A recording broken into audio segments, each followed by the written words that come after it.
The definitive results on the Bucs season are in. Camille and I share with you where they finish and what happens at the trade deadline coming up after this on Locked On Bucs.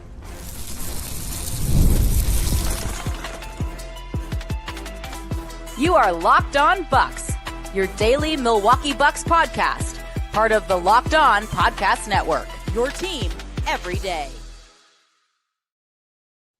Welcome into Locked On Bucs. I'm Justin Garcia, joined as always by Camille Davis. We thank you for making this your first listen of the day, each and every day. You can, of course, hear me on the Bucs Radio Network, and we're just about hitting that time of year again. 4 weeks from today, the first time you'll hear me with the preseason beginning. You can hear Camille everywhere on the Locked On NBA show, the Technical Foul podcast, and various Packer outlets, as well as it's now that season that we're immersed in. And not to get sidetracked here, Camille, but we're coming at you a little later today because I was at Lambeau yesterday, and as two fans of the sweet science, the pop for Micah Parsons when he was first introduced. I mean, it was like being in Chicago when CM Punk made his return for AEW and just hearing how nuts it went. That's what it was like. I can believe it came across on TV of just how geeked up all of Lambeau was to see Micah Parsons out there. And even when he got like his first sack, the eruption from the arena was crazy, despite the amount of Lions fans in the stands for this game, which not a gold package game. Y'all can't blame Milwaukee Green Bay for the Lions fans there this time. There was a lot of Honolulu blue. I was blanketed by it. I've noticed it more and more the last few years. But nonetheless, if you want more insights on Micah Parsons' debut and the Packers in general, head over to Peter Bukowski and Locked On Packers. We are here to deliver the results of this season here that we did the season simulation for the Bucs on NBA 2K. We've reached the point where this has become such a reoccurring thing. Not just for us, but we've been doing it for a couple of years. Like, let's start to get the partnership here and get some advanced copies to review of NBA 2K. So if anyone is listening and has those connections, we are all ears. But you went through, did the simulation. How did you handle the injuries for the marquee players that were out there? So going into it, I actually struggled at first because every time I was doing the simulation, Jason Tatum was healthy, Damian Lillard was healthy, Tyrese Halliburton was healthy. And I was like, hold on. How do I fix this? So I figured out a way to take them out for the season, gave them their Achilles injury. So they were out. The roster should reflect that. But as the season went on, injuries did occur. I didn't stop anything. I didn't force any trades. I just let the simulation play and see how it ended up.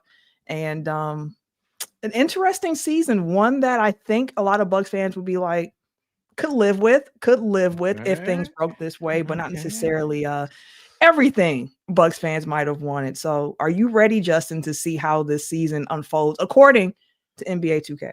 All right, so you got a lot I sure here. do. Some marquee games, recaps, the standings, the playoff bracket, the NBA Cup. So where should we begin? Should we go with standings, opening night? How do you want to do this? Let's go with opening night because that's where it all starts, where it all begins. And for the Bucs, we know opening night is the return of Chris Middleton, and the Bucs walk out of Milwaukee with a win for Chris Middleton's return. Kevin Porter Jr. was the leading scorer for this one. And for those who are listening audio only, we'll try to be as descriptive as we possibly can. It might be one, if you are not a usual YouTube viewer, it's probably one that you're going to want to view on YouTube. For sure. And in the home opener, according to 2K, Kevin Porter Jr. comes out as the leading scorer. Giannis has a double-double, 19 and 16 points and rebounds there. And on the Wizards side of things, our boy Chris didn't have a great game. He had 6 points in his return to Milwaukee. AJ Johnson had 7. CJ McCollum was their leading scorer, but ultimately the Bucs win 125-106 with a really, really big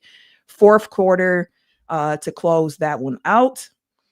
And then, when we were talking about the schedule for the Bucs, there weren't that many marquee games that we were like, let's make sure we count these. So had to make sure we stopped on those Pacers games. So the return of Myles Turner to Indiana goes in the Bucs' favor. Bucs win this game 122-91.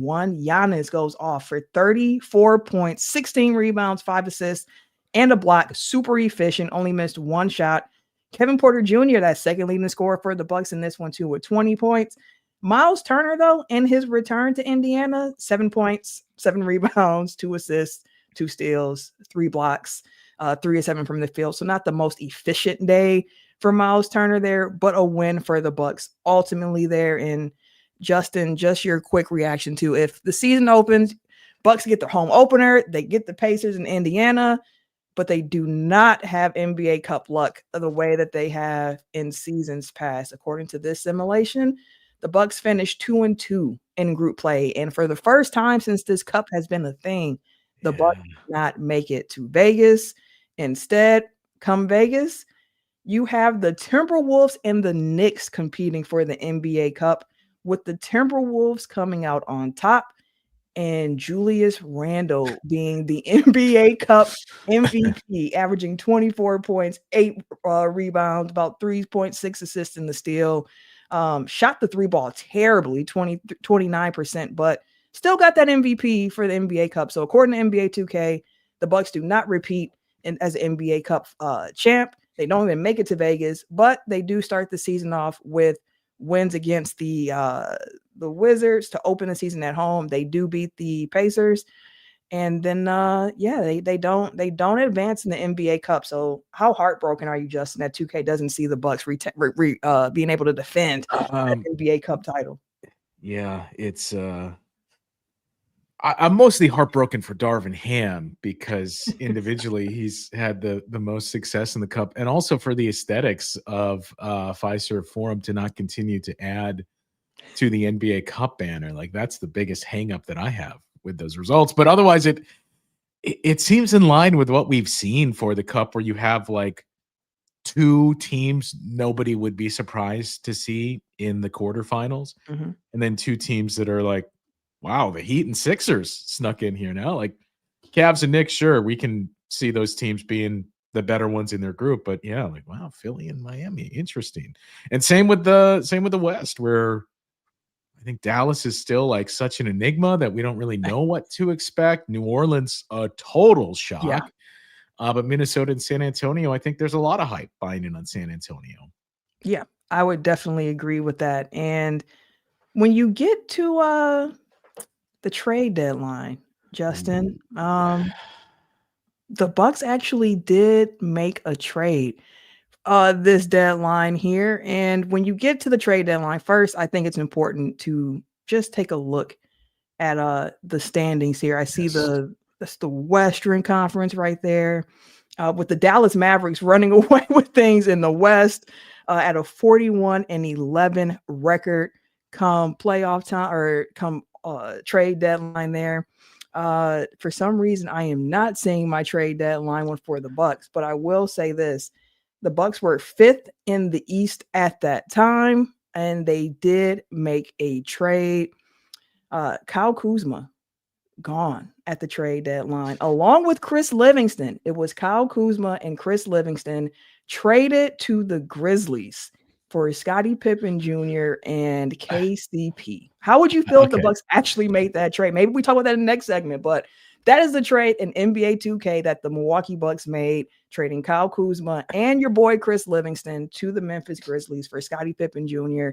and KCP, which took AJ Green out of the rotation for the Bucks too, by the by. This was one of the slides that I cheated and peeked at. And I got a lot of thoughts on this one. It feels similar to what we experienced over the summer, so I suppose we should all be very careful here.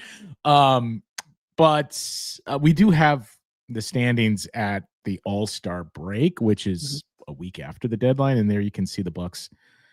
I think where a lot of people would peg them around just slightly better than 500, but in the 5 seed right now.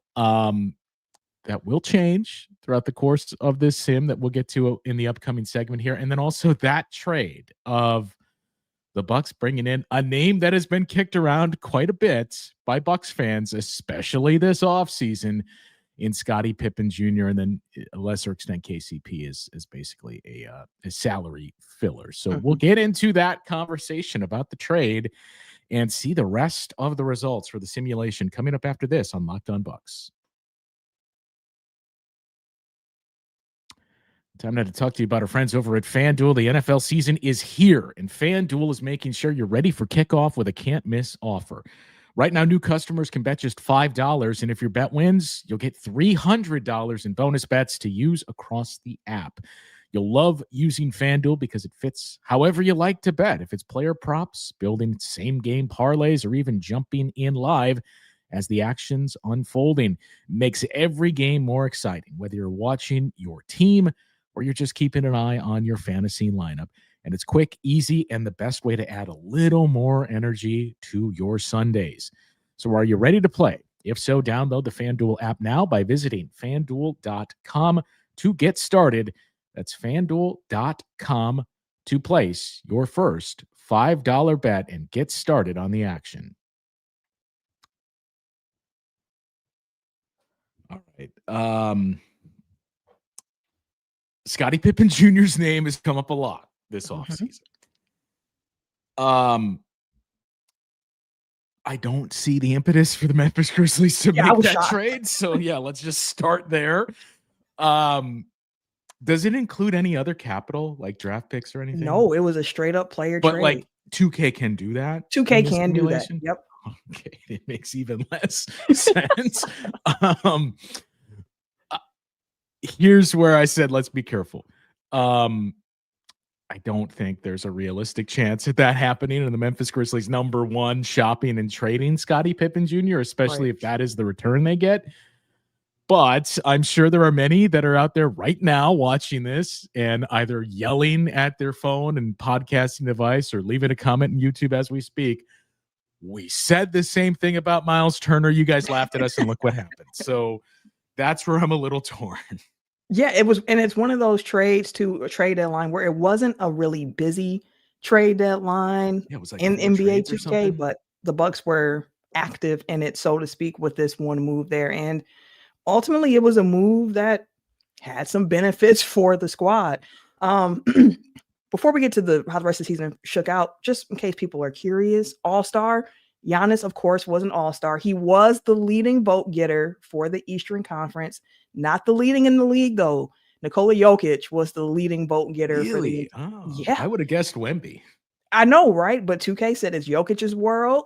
Giannis was an All-Star. He was the only Buck to make the All-Star team, and 2K didn't get the memo that we're doing 3 teams round robin with an international team. Yeah. They can't keep up with all the changes to the All-Star game. So in 2K, it was just East versus West. And the West won the All-Star game 132-127. Giannis was the second leading scorer for the East with 23 points.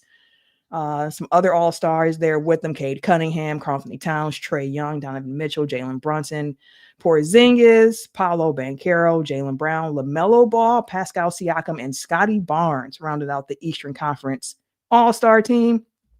In the West, you had LeBron, Ant-Man, SGA, AD, Kawhi, Wemby, KD, Harden, Curry, D-Book, Zion, and Nikola Jokic for the West there. I choose to believe it's Lonzo Ball. That was the representative of the Ball brothers there, and that's the type of impact that he had with the Cavs. But that was the other one. Do you have the slide of the trades that were made at the deadline? I'm pretty sure as we've been recording this, there's some things going on behind the scenes with Locked On and moving some things around. So I'm losing some of my slides here, Justin. I'm losing my slides. It wasn't many. It was like 5. 4 or 5. Yeah, but the one that really stood out the most to me was the Cavs trading for TJ McConnell. Speaking of Lonzo Ball in there. So a dead deadline, basically, at the eyes of NBA 2K, but the Bucks, one of those teams that factored in with the trade to acquire Scottie Pippen Jr., which, I mean, the aspect of it we didn't even discuss is in terms of like a creator, and he's certainly a good defender for his size, no questions there. But you just continue to lean into we are acquiring all the point guard, smaller 2 guards we can. Exactly. So as the season wraps up, should say here that according to NBA 2K, the Bucks sweep the Pacers throughout the regular season. When the Pacers finally make it to Milwaukee, that's when Myles Turner finally kind of has that big game for the Bucks against his old squad. That's I when think he just Miles got his needed, groove the back. Fiserv faithful behind him to, get those buckets. But once the season comes to a wrap, yes.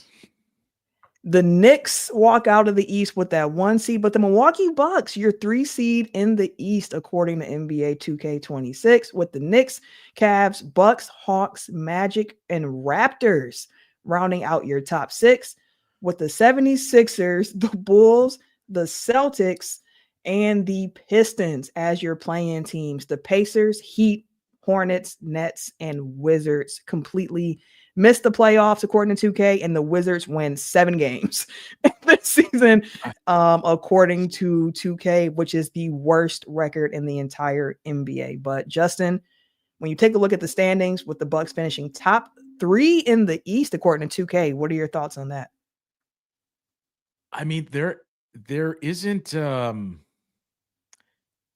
I don't think any of this is out of the realm of possibility. Basically 1 through 10 in the standings here that I could very much see this being the finalized standings. I could see the Bucks finishing anywhere from 3rd to 6th this season.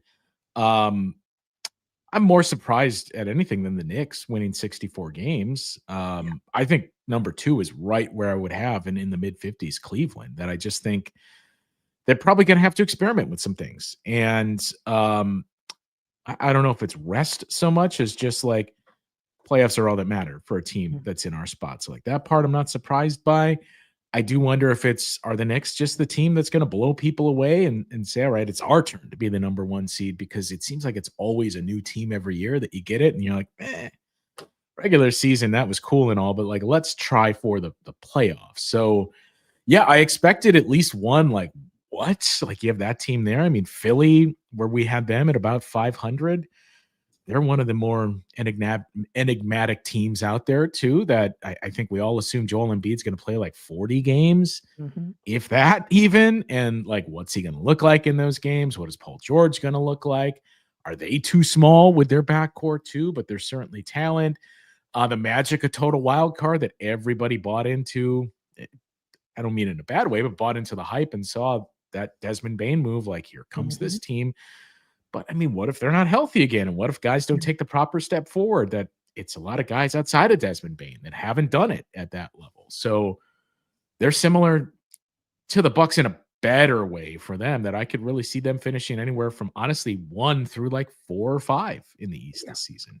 Yeah, and I think that's when we keep saying the East is open. It's that type of openness where like one thing could really change the whole trajectory of the team. I mean, as we saw in this last playoff run, with the Bucks, with the 3 Pacers, things could change the trajectory of the league. Yeah, it can change. It can change. And for those who will be curious, final stats for the Bucks: Giannis played 82 games in NBA 2K. And Myles Turner too, after we kind of said like, hey, be careful, he might not be as durable as Brook. 82 games. 82 games for him. The 82 game club for the Bucks was Giannis, Myles Turner, KPJ, Cole Anthony, Bobby Portis, Gary Trent Jr. All of them played the full 82 for the Bucks. 6 guys in an 82 game club, and 2 of them started all 82. That's where I start to raise an eyebrow. And like I mentioned, AJ Green is someone who fell out of the rotation for the Bucks after the trade deadline, which should let everyone listening and watching know that I was clearly not the GM, because there's no way AJ Green would fall out my rotation on this simulation. But they had some guys. The Bucks also had, I believe, 5 or 6 different guys who shot at least 40% from 3 on the squad this year too, according to this simulation. So can you go back to the first stat screen? Yeah. So what, 2, 4, 6, 7 guys averaging double figures. I mean, that part I could also see. I just think we're going to see more from Giannis, and I hope your second leading scorer averages more than 14.9 points, unless Giannis is averaging 40 points a game. Yeah, would definitely agree with that. And then as the season closes, your MVP, Nikola Jokic again, comes through with MVP, averaging about 29 points, 13 rebounds, 9.7 assists.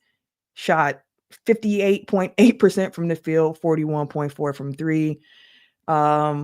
Not Giannis's year for MVP, defensive player of the year. Also not Giannis. Went to that guy down there in San Antonio for Victor Wembanyama as defensive player of the year. And then your coach of the year, Mike Brown, New York Knicks. Of course, if you win 64 games, feels like the right thing to do right there. And also, in case people were wondering, did Bobby Portis finally win Sixth Man of the Year? He did not. It actually went to Scoot Henderson in Portland. Coach of the year. I mean, look, if the Knicks do in fact win, what was it, 64 games? Mm-hmm. If they do in fact win that many games, then Mike Brown is going to be the coach of the year. But I think the most likely candidates, I would say, would probably be Jamal Mosley or Mitch Johnson, because it just seems like those are the teams ready to take a big leap here. But yeah, very interesting that we see Jokic win the MVP once again, and the defensive player of the year for Wemby, not surprising. We did have Giannis first team All NBA, first team All Defense as well. But I think the bigger part that everybody is curious about, Camille, that we'll reveal in the final segment of the show and get to Eurobasket, by the way, because there's some big developments there. The one thing everybody wants to know, do you break the 3-year streak for the Bucks this season as a 3 seed now? Although that was the same spot they were in when they lost to the Pacers the first time. We'll let you know how far the playoff run goes and take a look at the quarterfinals of Eurobasket, because Giannis has powered Greece into the round of 8. We'll get into that conversation next. All right. I guess playoff just rip the Band-Aid off. Here's the playoff draw for the Bucks. Was who in the first round? So in the first round, the Bucks playoff matchup is the Toronto Raptors, which there is a crossover episode coming this week between myself and the host of Locked On Raptors, in which we were both far higher on our own individual teams than the other, and tried to convince one another that, hey, the Bucks should be good. Hey, the Raptors should be good. And 2K said, you're both right, because they're playing in the first round of the playoffs. Other playoff matchups in the East would be Knicks, Bulls, Hawks, Magic, and Cavs, Sixers. So good news, guys. The Bucks. Well, let's leave it right here for a second. All right. I mean, I think we can already gather what's going to happen, but just looking at the playoff bracket and the matchups that we have here, Hawks Magic, potentially the most intriguing first round matchup for either conference. Like the first time the Eastern Conference can say that. Like the Cavs 76ers, I'm at least interested in if everybody's healthy. If Philly's at least relatively healthy and stayed the same. The Phoenix Suns making the playoffs out of the play-in tournament. Also a very big surprise there. But so you removed injuries, but did you not remove any circumvention and tampering? Because the Clippers are the 3 seed, and I would assume Kawhi is playing a significant role in that. Yeah, he played a big role. I didn't know how to program 2K to account for the fact that they might get smacked in a few months or two with some sanctions. But 2K said, as they're constructed, that Clippers team, a 3 seed. The Rockets fell to the 8 seed in the West. KD had some health injuries throughout the season. You know what? And I take it back to like Hawks Magic, an intriguing matchup if you're a sicko, but those top 2 ones in the West, like Mavs and Cooper Flag versus that Houston Rockets team, and then the reigning champs versus Victor Wembanyama, those would rank above the Hawks and Magic. Yeah, but I understand where you were coming from. But the good news is that according to NBA 2K, the Bucks make it out of the first round, comfortably too. Comfortably, a 5-game series, in which the Bucks come out on top. And then then you also have on the other side of the bracket in the East, the Knicks and the Hawks. In the West, you have the Mavericks and the Thunder, and the Wolves and the Clippers. Now, so not to cut you off there, no, you're good. Those 8 teams that we have in the second round. who would you say would be the team if you just put a poll question out there and said, hey, of these 8 teams, which is least likely to actually make it to the second round of the playoffs? Who do you think would clock in with the most votes? Ooh, I think it would probably be between the Bucks. And this is nationally, right? Not Yeah, I think just the Bucks this might be segment. that team people will point to. I Like, think the that's Bucks would surprising. get a majority. Yeah. Yeah, I agree with that. But they wouldn't be for too wrong because the Bucks do not make it out of the second round. They lose in 7 to Cleveland. In this series, I believe game 1 in Cleveland, the Cavs win. Game 2 in Cleveland, the Cavs win. Series goes back to Milwaukee. Bucks win game 3 handedly, 128-94. Game 4, the Bucks win again, 123-119. Game 5 back in Cleveland, the Bucks lose. They're on the ropes. They lose 137-113. Game 6, we know how the Bucks do in game 6s. They came back, got that win, 124-117, and then led game by Scottie 7, Pippen Jr. the Scottie Pippen Jr. game. Yeah, it was game 6 where he went off for 28 points, leading the team in scoring. But game 7, the Cavs got the best of the Bucks, 125-117. The Myles Turner had 25 points leading the team. Yeah, and the Bucks playoff run ends in the second round, according to NBA 2K, with your champion being the Dallas Mavericks of the entire thing. Apparently, Kyrie comes back and helps propel them because not only do the Mavs win the NBA championship according to 2K, but Kyrie Irving is your finals MVP according to 2K. 26 points, 2 rebounds, 8 assists. Shot 50% from 3. If Kyrie shoots 50% from 3, it's over. You know what I mean? And just for those on the YouTube side of things too, the full final playoff field. Let's see. I can't the Mavs are only tested by the Rockets. Yeah. Final playoff field here, Justin. I mean, look, I think, and maybe this is just look at the last 3 years, but if you told Bucks fans you lose in the second round, but it's 7 games and it's to the team that's a 2 seed and won the East last year, like this is a very successful season. Yeah, I would agree with that. And I mean, we've talked about where we kind of think that the Bucks will finish. I know we did our show with Brew Hoop as well, like a season preview, which I would encourage all you guys to check out. And we kind of said like out the first round into the second, like they could make it Eastern Conference for sure. But I think second round is like that spot for the Bucks. And if you go there and you compete and it's a hard fought battle, you can just tip your cap and figure out how you try to re-up for next year.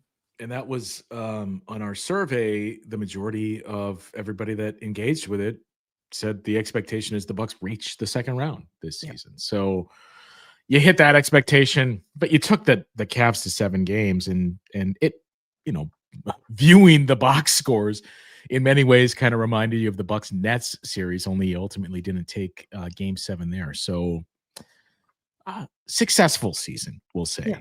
More than they've had in the last few years for sure. I do like, I want to go back and view where we had them last year just to see with how it lined up there and what we can really pull from these 2K simulation results. But that's it. That's the list. Probably one you want to view versus listening to. Might be a bit of a tough listen here. I get that if you're on the audio only side. But this part will not be. So we'll transition now to Eurobasket and leave your thoughts too about the season simulation and all the stills that we just showed there of what happens with the Bucks, the season for Giannis, losing in the second round, and that trade of Kyle Kuzma basically for Scottie Pippen Jr. with some other pieces for salary. We'll interact with your comments here when you leave those on this live show. But Eurobasket, not to get lost in the shuffle of things. Was it yesterday? Was it Sunday? Sunday, yes. Played. If you didn't see, we get it. It was the start of the NFL season and Micah Parsons' debut as a Green Bay Packer, but lost in the mix of all that, Giannis leading Greece to a win in the round of 16. So Greece now advances to the quarterfinals. And really the big news from yesterday was Georgia taking down France. So France is eliminated from Eurobasket, but not the case for Greece. They advance now to the round of 18, and they will take on Lithuania tomorrow. I think it's at 1:00 our time, either 1 or noon, somewhere around there on Tuesday. Greece and Lithuania. The only NBA player on the Lithuania squad, I believe, is Jonas Valanciunas. So you're going to get Giannis versus Jonas Valanciunas. Those comments that Jonas Valanciunas made about a week ago that, as we learned, were taken out of context and not as derogatory as they were painted towards Giannis. So that's our matchup there in the round of 8 in the quarterfinals. And the winner of that game is going to face the winner of Turkey and Poland. Yep.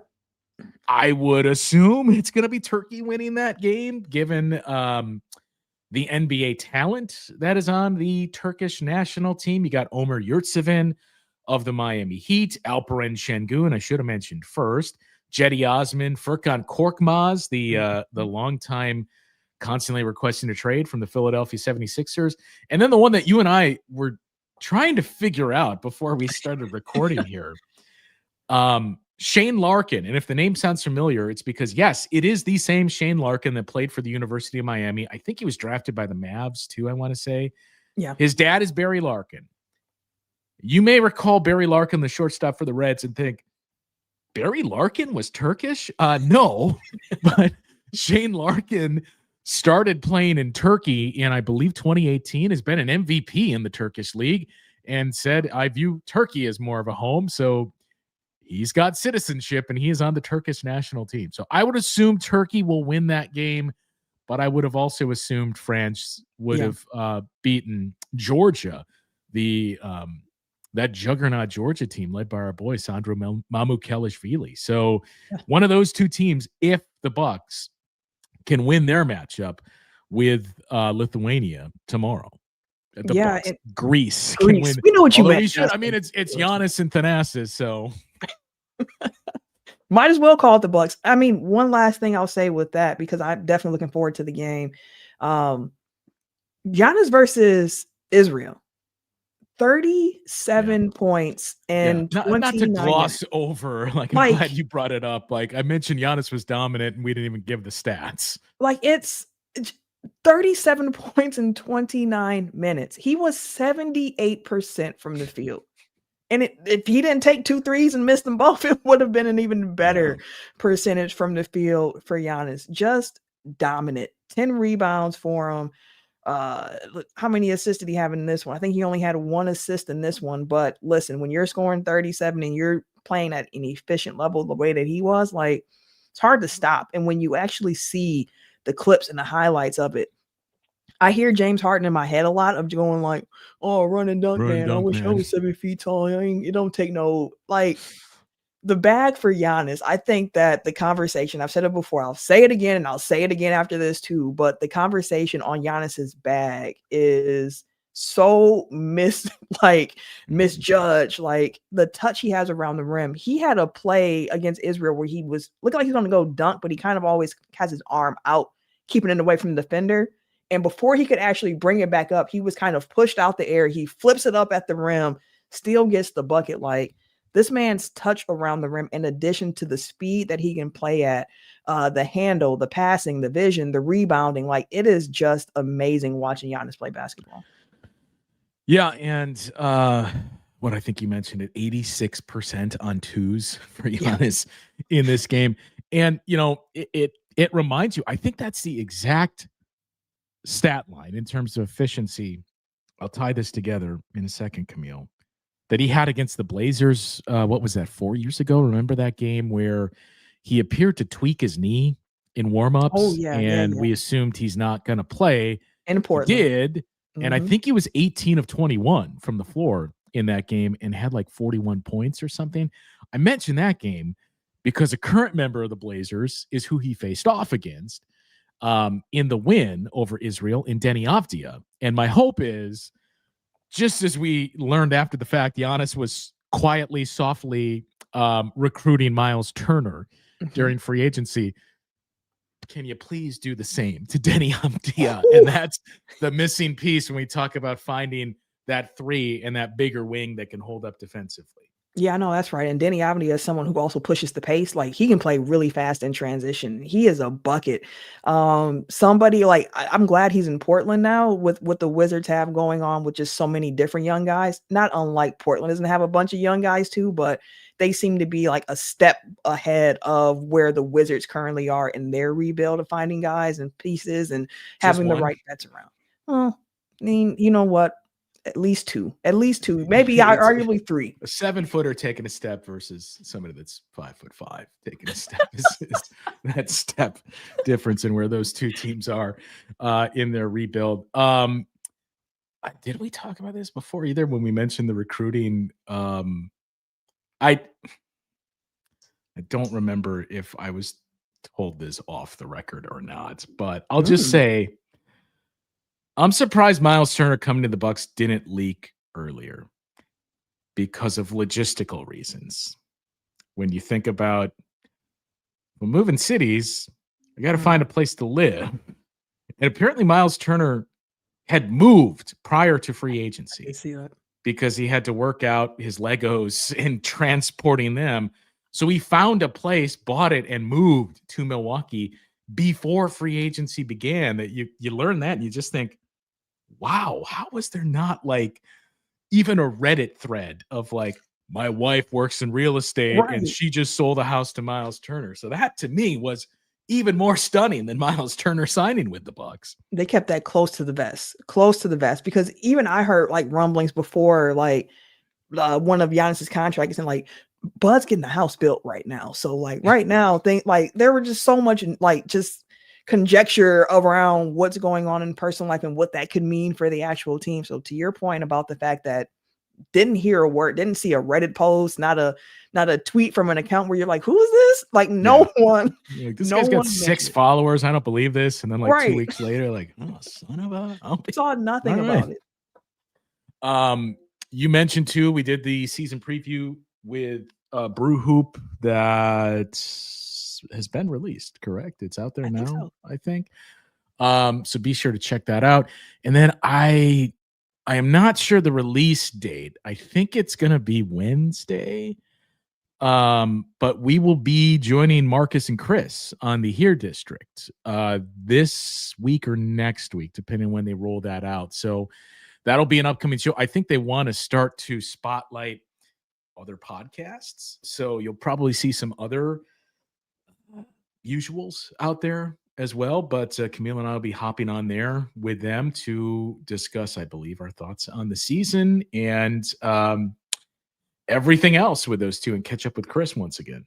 Yeah, I cannot wait. Marcus Johnson was one of my Uncle Tony's favorite Bucks players. So it's going to be really fun to get a chance to talk with him. And every time we talk to Chris, it's always a great conversation. So very much looking forward to the Here District episode where Locked On Bucks gets to make an appearance. And one more thing to promote, which I believe we're going to dig into probably on tomorrow's show. That is the Locked On Top 100. It is here. It has been voted on by all the hosts of your Locked On podcast throughout the network. The Top 100 was formed by these experts to cover the teams and players every single day. You can find the full list on Locked On Sports today on YouTube or wherever you get your podcasts. Don't miss out on the opportunity to share your reaction where Giannis lands on this list, how many Bucks make the list as well. The list itself, as we're doing this show live, I believe will drop in about an hour that list will be released. So you can see it for yourself there, and Camille and I will dig into it tomorrow and throughout the course of the rest of the week as well. Did you review the whole list? I just looked at the top part. I just went to the top to see the question everybody's going to have, and then I went all the way to the bottom to see, okay, who else is sneaking in here for the Bucks? Yep, I did the exact same thing. And but then as I went back through it and going through the top 10, I was like, ooh, too high. Ooh, too low. It was a lot of those moments too of like, dang, my top 100 did not look like this averaged version of the list with all the hosts put together. So it'll be fun. And we have predictions on how many Bucks would make the list. So seeing if that prediction comes true. And honestly, a question I'll have for you on tomorrow's show as well is which other Buck on the roster that's not currently top 100 has the best chance to make top 100 next year. If we do redo it, or at the end of the season, if we re-rank them as well. Yes. So be prepared to leave your thoughts on that one. I'm sure it's going to elicit a lot of reaction, but leave your thoughts on this one and the results of the season simulation for the Bucks to finish the season with a 3 seed and reach the second round of the playoffs. The surprising move to bring in Scottie Pippen Jr. as well, and the rest of what we saw. The end of an era with the Bucks not reaching the group play, or not the group play, but the knockout rounds of the NBA Cup as well. So leave your thoughts in the comments. We'll get to those and then get you set for the NBA's top 100 here on tomorrow's show. That'll do it for today. For Camille, I am Justin. We'll talk with you guys once again tomorrow on Locked On Bucks.